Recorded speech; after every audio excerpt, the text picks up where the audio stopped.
సింగనగర్లో తాజా పరిస్థితిని మా ప్రతినిధి జయప్రకాష్ వివరిస్తారు. ఇంకా జలమయమైందని చెప్పుకోవచ్చు. ఇక్కడ మనం చూస్తున్నాం డాబాకోట్ల సెంటర్లో మనం చూస్తూనే ఉన్నాం. నిన్నటి వరకు దాదాపు ఈ ఫస్ట్ ఫ్లోర్ వరకు వచ్చినటువంటి నీళ్లు ఈరోజు కొంతమేర తగ్గటంతో ప్రజలంతా మెల్లమెల్లగా బయటికి వస్తూ ఇక్కడ సామాన్లు సర్దుకొని బ్యాగులతోటి బయటికి వచ్చి తమ బంధువుల ఇళ్ళకి బయటికి వెళ్తూ ఉన్నారు. నిన్నైతే అసలు ఇక్కడ బయటికి రావటానికే వీలుగాని పరిస్థితి నెలకొంది. ఈ నేపథ్యంలో కొంత అటు హెలికాప్టర్ల ద్వారా, అదేవిధంగా నిన్న సాయంత్రం నుంచి డ్రోన్ల ద్వారా కొంతవరకు సహాయక చర్యలు చేపట్టారు. బోట్లు కూడా కొద్దిగానే ఉన్నాయి. అయితే ఈరోజు బోట్స్ని ఎక్కువ తేవటము, అదేవిధంగా మరొక వైపు చూసుకున్నట్లయితే స్వచ్ఛందంగా బయటకు వచ్చేందుకు కొంతమేర తగ్గటంతో బయటికి రాగలుగుతూ ఉన్నారు. ఇది చూసుకోవచ్చు, ప్రతి గల్లీలో పడవలు వెళ్తూ ఉన్నాయి, కొంతమంది వస్తూ ఉన్నారు. ఇప్పుడు బళ్ళు కొంత కనబడుతూ ఉన్నాయి. ఇంకా కొంతమంది లోతట్టు ప్రాంతాలు అంటే లోపల ఉన్నటువంటి ఇంకా కొంతమంది బయటికి రాలేని పరిస్థితి. ఒక్కళ్ళు వచ్చి వాళ్ళ ఇంట్లో ఉన్నటువంటి వాళ్ళకి సరుకులు అందించి తీసుకువెళ్ళే పరిస్థితి అయితే ఇప్పుడు ఉంది. ఇప్పుడు ఇక్కడ ఈ వడ్డెర సంఘం నుంచి అక్కడి నుంచి వస్తూ ఉన్నారు. ఈ 3 రోజుల నుంచి కూడా ఇక్కడ దాదాపు అందట్లేదని ఇక్కడ చెప్తూ ఉన్నారు. 3 రోజుల నుంచి ఈ విధంగా చెప్తూ ఉన్నారు.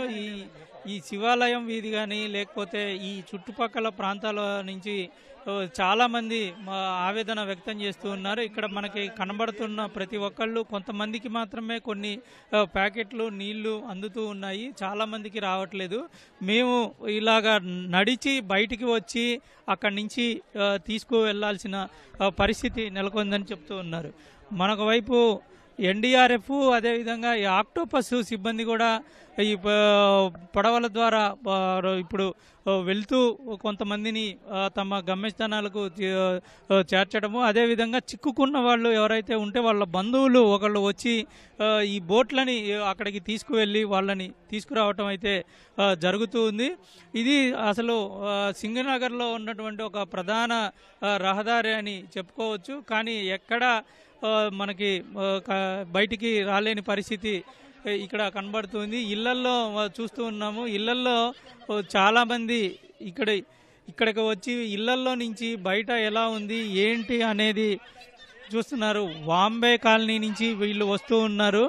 వాంబే కాలనీ నుంచి ఇక్కడికి ఇంత దూరం నుంచి నడుచుకుంటూ వస్తున్నామని, అక్కడికి రావటం చాలా కష్టమని ఎవరు రాలేకపోతూ ఉన్నారు. వాంబే కాలనీలో సుమారు 8-9 అడుగులు పైనే అక్కడ పూర్తిగా నిండిపోయినట్టు మనకి కనబడుతూ ఉంది. ఇప్పుడు ఉన్నటువంటి సిబ్బంది కన్నా ఇంకా అదనంగా సిబ్బందిని ఏర్పాటు చేసి బోట్లను కూడా ఏర్పాటు చేసి పెంచుతామని చెప్తూ ఉన్నారు. ఇందులో ఉన్నటువంటి చాలామంది తమ బంధువుల్ని తీసుకువచ్చేందుకు వెళ్తూ ఉన్నారు. ఇక్కడ ఉన్నటువంటి ఆక్టోపస్ వాళ్ళు అదేవిధంగా చెప్పండి సార్, మీరు ఏ విధంగా ఈ ప్రజల్ని తీసుకువెళ్తూ ఉన్నారు, తెస్తూ ఉన్నారు, అసలు ఎట్లా జరుగుతుంది? ఈ చిన్న చిన్న బోట్స్ ఏదైతే ఉన్నాయో అది అక్కడ ఎస్టాబ్లిష్ కాకుండా సింగిల్ బోట్లో 1 పర్సన్ ఎక్కించి వాళ్ళ ప్రదేశాలకి ఎక్కడైతే ఉందో ఇబ్బంది లేకుండా వాళ్ళ ప్లేస్కి సమకూరుస్తున్నాం. అలాగే అక్కడ ఉండిపోయిన వాళ్ళని కూడా సేమ్ వాళ్ళకి ఏ విధంగా ఫుడ్ కానీ ఏదైతే ఉందో వాళ్ళకి అందిస్తూ చేస్తున్నాం. అంటే ఎట్లాగా, అంటే సుమారు ఎన్ని బోట్లు పనిచేస్తూ ఉన్నాయి, ఎంతమంది మీ సిబ్బంది ఉన్నారు, ఎట్లా ఉంది సార్? ఆక్టోబస్ సిబ్బంది వచ్చేటప్పటికి ఒక 250 మెంబర్స్ ఉన్నారు సార్. గ్రేహౌండ్ సిబ్బంది వచ్చేటప్పటికి ఒక 400 మెంబర్స్ దాకా ఉన్నారు సార్. ఇంకా మిగిలిన సిబ్బంది అంతా కూడా అవైలబుల్గా ఉన్నారు.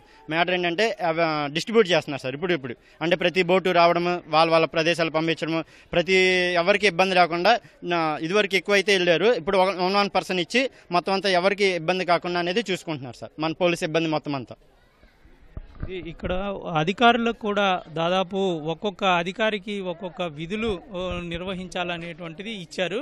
ఆ అధికారి విధులు ఇవ్వటంతో పాటుగా వాళ్ళు దగ్గర ఉండి ఏ ప్రాంతాలకు వెళ్తూ ఉన్నారు, ఎలా వెళ్తూ ఉన్నారు అని మొత్తం వాళ్ళు పర్యవేక్షించిన తరువాత ఇక్కడ ఉన్నటువంటి వాళ్ళకి మీరు పలానా వైపు వెళ్ళండి, అక్కడ బాధితులు ఉన్నారు అని చెప్పటము, బాధితుల తరపున కొంతమంది బంధువులు వచ్చి ఇక్కడికి తీసుకువెళ్ళటము, ఇదే తరహాలో ఈరోజు ఉదయం నుంచి సహాయక చర్యలు చేపడుతూ ఉన్నారు.